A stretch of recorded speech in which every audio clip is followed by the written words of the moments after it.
मुकदमे में खान साहब को गिरफ्तार किया गया है, बहसीत कौम हमारे लिए ये शर्म की बात है दिया है कि कोई ऐसी कार्रवाई बुशरा बीबी के हवाले से ना की जाए, चाहे एफआई हो चाहे कोई पुलिस हो। जैसे कि रोज़ाना ब्लैकमेल किया जाता है, रोज़ाना उनको बुला के उनकी ऑडियो जो है वो आगे फ्रेंसिक के लिए भिजवाई जा रही है, क्योंकि फिर मैं अपने मुताबिक कार्रवाई करूंगा। आज उन्होंने कार्रवाई का अंदिया दे दिया है। ये जो ऑडियो रिकॉर्डिंग की जाती है, कभी फ़ोन टैप किए जाते हैं साहब का वज़ीर आज़म के, कभी उनके घर में डिवाइसेस लगाई जाती हैं। जब भी खान साहब से हम मुलाकात कर रहे होते थे तो हमेशा ख़तरा ये होता था कि इस कमरे में कहीं पे किस जगह के ऊपर जो है रिकॉर्डर कोई लगाया गया हो, कोई डिवाइस लगाई गई हो। ऐसी चीज़ कई दफ़ा हमने नहीं देखी जो साबित कर सके कि खान साहब को कसूरवार करार दिया जाता है। दरखास्तें इस्लामाबाद हाई कोर्ट में थी और एक हमारी दरख्वास्त जो है वो जज अबुल असनाद साहब के पास थी, इमरान खान साहब के बेटों के हवाले से कि फ़ोन जो है वो करवाया जाए। अच्छा, पहले इसकी गुजारिश करना चाहूँगा, एंड पे उसका बताऊँगा। आज सुबह हम पेश हुए हैं और जैसे कि आपको पता है कि 1 महीने से ज़्यादा टाइम हो गया है इस केस में खान साहब को गिरफ़्तार किए हुए।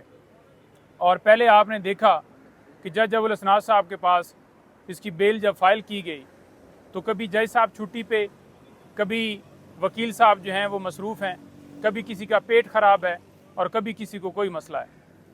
हमने देखा कि नीचे जो फ़ैसला आया, फ़ैसले के अंदर किसी तरह से कोई ऐसी लीगल चीज़ हमें नज़र नहीं आई जिसकी बुनियाद के ऊपर ज़मानत जो है वो खारिज की जाती। कोई ऐसी एविडेंस, कोई ऐसे शवाहिद, कोई ऐसी चीज़ हमने नहीं देखी जो साबित कर सके कि खान साहब को कसूरवार करार दिया जाता है।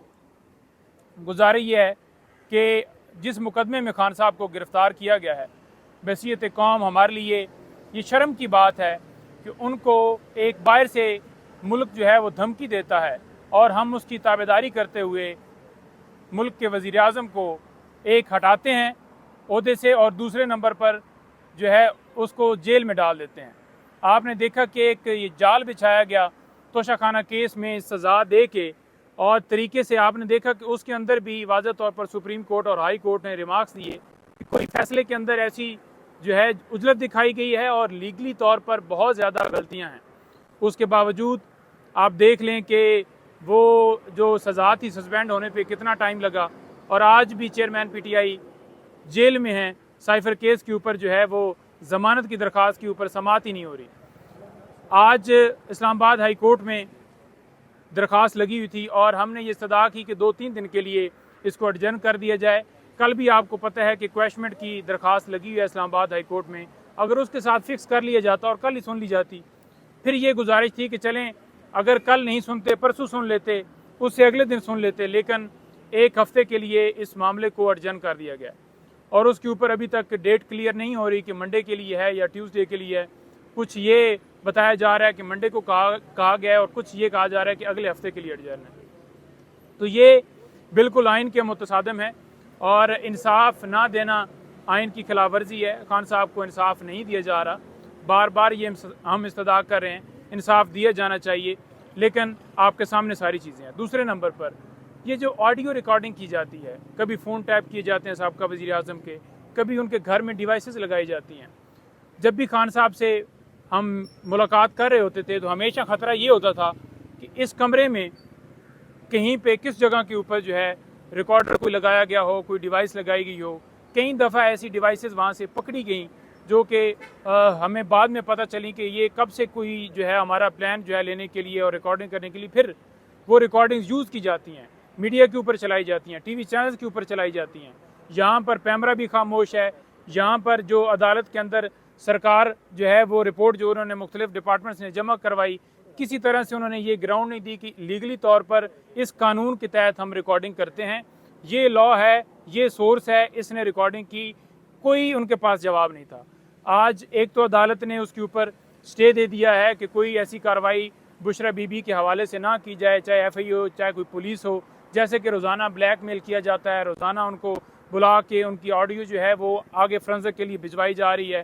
क्योंकि बेसिकली आपने अगर किसी की रिकॉर्डिंग करनी है तो सबसे पहले आपने देखना है कि कोई मुल्की सलामती का ख़तरा हो जिसमें बहुत ज़्यादा अशद ज़रूरत हो, और वो भी एक बड़ा नैरो सा जो है वो एक गैप मिलता है, एक विंडो मिलती है जिसके ज़रिए आप जो है किसी की रिकॉर्डिंग जो है वो कर सकते हैं, और वो भी बाकायदा तौर पर कोर्ट से परमिशन ली जाती है कि ये मकसद है और उस मकसद के लिए हम ये कर रहे हैं। लेकिन यहाँ पर कोई चीज़ नहीं बताएगी, स्टे हो गया है।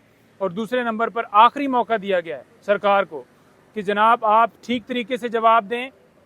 आज जस्टिस साहब ने कहा है कि अगर आपने ठीक तरीके से जवाब ना दिया, मुझे सेटिस्फाई ना किया कि किस कानून के तहत ये किया गया या कौन सा सोर्स है, तो फिर मैं अपने मुताबिक कार्रवाई करूँगा। आज उन्होंने कार्रवाई का अंदिया दे दिया है सरकार को, और अगली डेट के ऊपर हम उम्मीद करते हैं कि इसके ऊपर हर सूरत कार्रवाई होगी अगर जवाब सेटिस्फैक्ट्री ना हुआ। तीसरे नंबर पर आपको बता दूं कि आज एक दरख्वास्त जो हमने, आपको पता है कि खान साहब के बेटों के हवाले से एक दी हुई थी कि उनकी फ़ोन पे बात करवाई जाए। आज बाकायदा तौर पर वहाँ पर जो है कोर्ट में बताया गया है कि कानून के मुताबिक बात करवाई जाती है, और 2-3 साल से और कैदियों को भी जो है वो बात करवाई जा रही है। तो खान साहब के बेटों से क्यों नहीं मुलाकात करवाई जा रही? वाज़ह तौर पर जब कोर्ट ने अहकामात दे दिए तो सुपरिटेंडेंट जेल ने बात करवाने से इनकार किया, और रिपोर्ट जो है वो एक मज़ाक़ा खेज़ दी है कि वो जो है साइफर केस के अंदर ऑफिशियल सीक्रेट एक्ट के तहत मुकदमा दर्ज है, और इस वजह से उनकी बात जो है नहीं करवाई जाए। इस वक्त जो है वो खान साहब के ऊपर नो डाउट FIR है, लेकिन वो मुजरम करार नहीं दिए गए। तो जब तक वो मुजरम नहीं करार दिए जाते तो तब तक आप कैसे किसी ऐसे लॉ का हवाला दे रहे हैं जो कि कानून के मुताबिक वो उसके ऊपर अप्लाई ही नहीं करता। तो लिहाजा अगर जिस वक्त तक जो अदालत है वो तौहीन अदालत की कार्रवाई नहीं करेगी, अपने ऑर्डर इम्प्लीमेंट नहीं करवाएगी, तो देन तब तक जो है वो अदालतों के अहकामात को इसी तरह हवा में उड़ाया जाएगा। हम इस्तदा करते हैं कि खान साहब की दरख्वास्तें जो उनमें डिले ना किया जाए, और जो हमने गिरफ्तारी के हवाले से जो मुतालबा किया हुआ कि खान साहब को किसी मुकदमे में गिरफ्तार ना किए जाए, चाहे FIA हो चाहे नैब हो, वो हमारी दरख्वास्तें सुप्रीम कोर्ट में भी और हाई कोर्ट में पेंडिंग हैं। हम ये इस्तदा करते हैं कि वो फिक्स हों और मज़ीद किसी मुकदमे में गिरफ्तारी से रोका जाए, क्योंकि खान साहब की जब ज़मानत होगी तो ये जैसे ओछे हथकंडे इन्होंने पहले किए हैं मुख्तलिफ PTI के लीडर्स के साथ, और जो वर्कर्स गिरफ्तार हुए थे उनको 3 MPU के तहत गिरफ्तार किया गया, हाई कोर्ट के अहकामात की जो है वो उसकी तजलील की गई, और उन अहकामात को जो है हवा में उड़ाया गया और दोबारा बार बार गिरफ्तार किया गया। आपके सामने परवेज़ इलाही साहब वाला है, आपके सामने शहरियार अफरीदी वाला मामला है। हर मामले के ऊपर जो है सरकार ने बाकायदा तौर पर अदालतों के हुक्म की तजलील की है। तो हम ये इस्तदा करते हैं कि उन्हें प्रोटेक्शन मिले ताकि खान साहब की ज़मानत हो और वो जो है बाहिफाजत जो है उनको जो है वो घर जाने की इजाज़त दी जाए।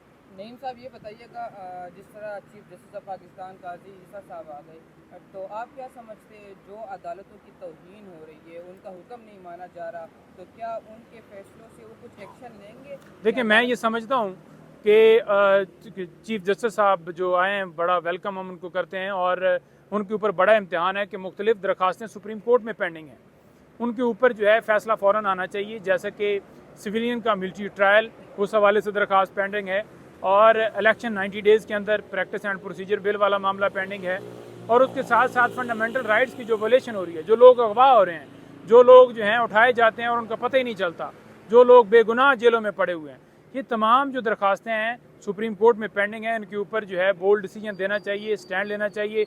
अगर चीफ साहब खड़े हो गए तो पूरे मुल्क की अदालतें खड़ी हो जाएंगी। ये उनके ऊपर इम्तिहान है कि जुडिशरी की जो इज़्ज़त है उसको बहाल करवाया जाए, और जो अहकामात को हर रोज़ हवा में उड़ाया जाता है वो अहकामात जो हैं तभी इम्प्लीमेंट होंगे या आगे नेक्स्ट जो है हुक्म की तामील की जाएगी कि अगर सुप्रीम कोर्ट के चीफ जस्टिस साहब खड़े हो जाएंगे। सुप्रीम कोर्ट के चीफ जस्टिस अदालतों के बाप तस्वर किए जाते हैं और उनको स्टैंड लेना पड़ेगा, तभी मुल्क के अंदर रूल ऑफ लॉ और आइन की बालादस्ती होगी।